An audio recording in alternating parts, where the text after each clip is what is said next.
नमस्कार, मैं अखिलेश आनंद हूं और जी न्यूज के इस खास कार्यक्रम महाराष्ट्र एक कदम आगे में आपका स्वागत है। इस कार्यक्रम के जरिए हम जानेंगे महाराष्ट्र की उन अहम खबरों को जो आम लोगों के लिए खास मायने रखती हैं। मुख्यमंत्री माझी लाडकी बहन योजना की ई-केवाईसी की समय सीमा बढ़ा दी गई है। इससे लाभार्थी महिलाओं को और राहत मिलेगी। मुख्यमंत्री माझी लाडकी बहन योजना में ई-केवाईसी प्रक्रिया की समय सीमा बढ़ा दी गई है। अब लाभार्थी महिलाएं 31 दिसंबर तक ई-केवाईसी कर सकेंगी। ये जानकारी महिला और बाल विकास विभाग की तरफ से दी गई है। मुख्यमंत्री देवेंद्र फडणवीस, उप मुख्यमंत्री एकनाथ शिंदे और उप मुख्यमंत्री अजीत पवार के नेतृत्व में माझी लाडकी बहन योजना राज्य भर में सफलतापूर्वक चल रही है। सरकार का कहना है कि इस निर्णय से योजना के लाभों में निरंतरता और स्थिरता बनी रहेगी। विकसित महाराष्ट्र 2047 के लक्ष्य के तहत शिक्षा में बड़ा फोकस किया जा रहा है। मुख्यमंत्री फडणवीस ने निर्देश दिया कि महाराष्ट्र के सार्वजनिक विश्वविद्यालयों को अब अपनी ग्लोबल रैंक बढ़ानी होगी। मुख्यमंत्री देवेंद्र फडणवीस की अध्यक्षता में राष्ट्रीय शिक्षा नीति के अमल और विकसित महाराष्ट्र 2047 को लेकर एक महत्वपूर्ण समीक्षा बैठक हुई। बैठक में मुख्यमंत्री ने कहा कि राज्य के सार्वजनिक विश्वविद्यालयों को अब केवल शैक्षणिक गुणवत्ता ही नहीं बल्कि राष्ट्रीय और अंतर्राष्ट्रीय रैंकिंग सुधारने पर भी ध्यान देना होगा। उन्होंने सुझाव दिया कि हर विश्वविद्यालय की प्रगति की डिजिटल निगरानी के लिए एक डैशबोर्ड तैयार किया जाए। फडणवीस ने यह भी कहा कि निजी विश्वविद्यालय तेजी से आगे बढ़ रहे हैं, इसलिए सार्वजनिक विश्वविद्यालयों को प्रतिस्पर्धा में बने रहने के लिए गुणवत्ता बढ़ानी होगी। मुख्यमंत्री के अनुसार विश्व स्तर पर रैंकिंग बेहतर करने के लिए समयबद्ध कार्य योजना तैयार कर उनका कड़ाई से पालन किया जाए। इस दिशा में गति बढ़ाने के लिए ऑनलाइन मॉनिटरिंग डैशबोर्ड विकसित करने में राज्य सरकार पूरा सहयोग करेगी। भारत की आपराधिक न्याय व्यवस्था में बड़ा बदलाव।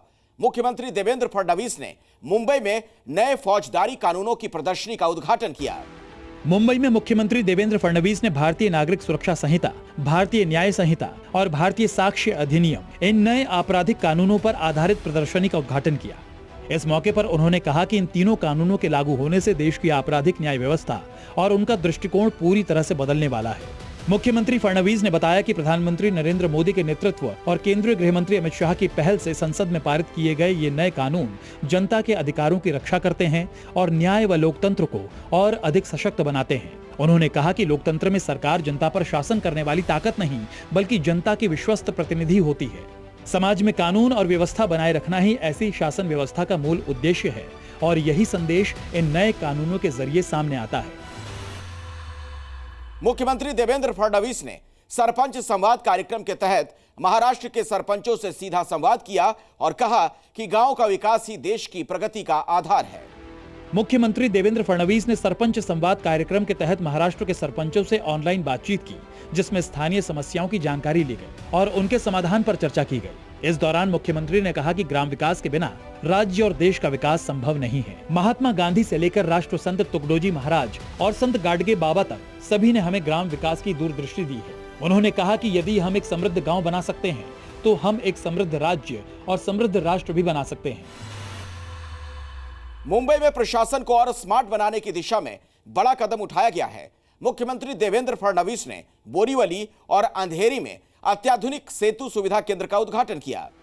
मुख्यमंत्री देवेंद्र फडणवीस ने बोरीवली और अंधेरी में शुरू किए गए अत्याधुनिक सेतु सुविधा केंद्र का उद्घाटन किया। इस अवसर पर मुख्यमंत्री ने कहा कि सेतु सुविधा केंद्र सिर्फ सेवा देने वाली व्यवस्था नहीं बल्कि सरकार और नागरिकों के बीच भरोसे का पुल है। उन्होंने कहा कि तकनीक आधारित, पारदर्शी और निरंतर सेवाएं देने की दिशा में ये केंद्र भविष्य के स्मार्ट प्रशासन का एक महत्वपूर्ण कदम साबित होगा। भारत के महान शिल्पकार को एक और बड़ा सम्मान मिला। राम सुतार को महाराष्ट्र भूषण 2024 पुरस्कार से नवाजा गया और मुख्यमंत्री फडणवीस ने इसे गर्व का पल बताया है। देश के प्रसिद्ध शिल्पकार राम सुतार को 14 नवंबर को राज्य के मुख्यमंत्री देवेंद्र फडणवीस के हाथों महाराष्ट्र भूषण 2024 पुरस्कार प्रदान किया गया। मुख्यमंत्री देवेंद्र फडणवीस ने कहा कि उन्हें और उनके सहयोगियों उप मुख्यमंत्री एकनाथ शिंदे, उप मुख्यमंत्री अजीत पवार और आशीष शेलार को वरिष्ठ शिल्पकार राम भाऊ सुतार को उनके नोएडा स्थित निवास पर जाकर पुरस्कार प्रदान करने का सौभाग्य प्राप्त हुआ। उन्होंने बताया कि पुरस्कार को स्पर्श करते समय राम सुतार के मुख से निकले महाराष्ट्र माझा शब्द हृदय को छू गए। तो इसी के साथ महाराष्ट्र एक कदम आगे में बस इतना ही। अगले हफ्ते नई विकास की खबरों के साथ फिर मुलाकात होगी। नमस्कार।